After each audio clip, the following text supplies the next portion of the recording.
My name is Amit Joshi, and I'm a member.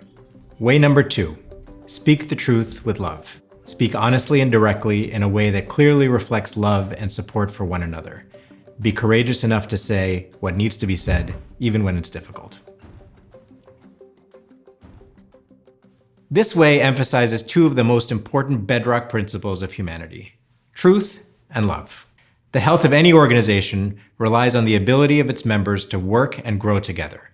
One of the core beliefs of our community is that we belong to one another.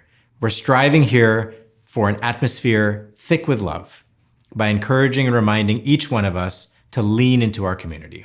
A cohesive community pulls together to help those in need, to nurture, to comfort, and to celebrate. I liken it to the thick cables that support the Golden Gate Bridge. Each of those 2 cables is made up of 27,000 individual steel wires.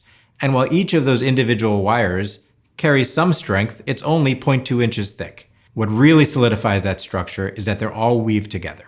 It's the same with us. As individuals, surely we each come with our own ability to contribute, but it's by braiding ourselves together that our value is compounded. In my case, I can think of 3 spheres in which I practice this way. The easiest and most natural is with my children. And that's because love for children is unconditional.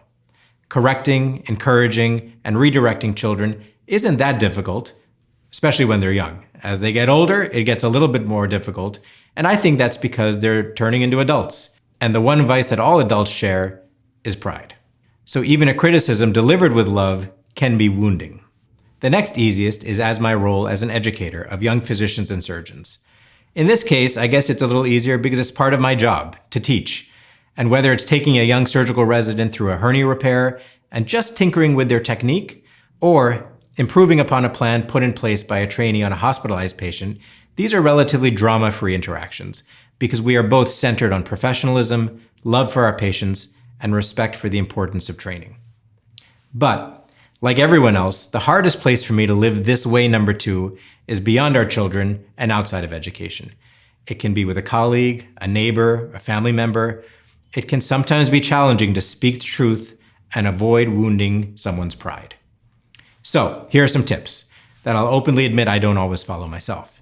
The first is to stay humble.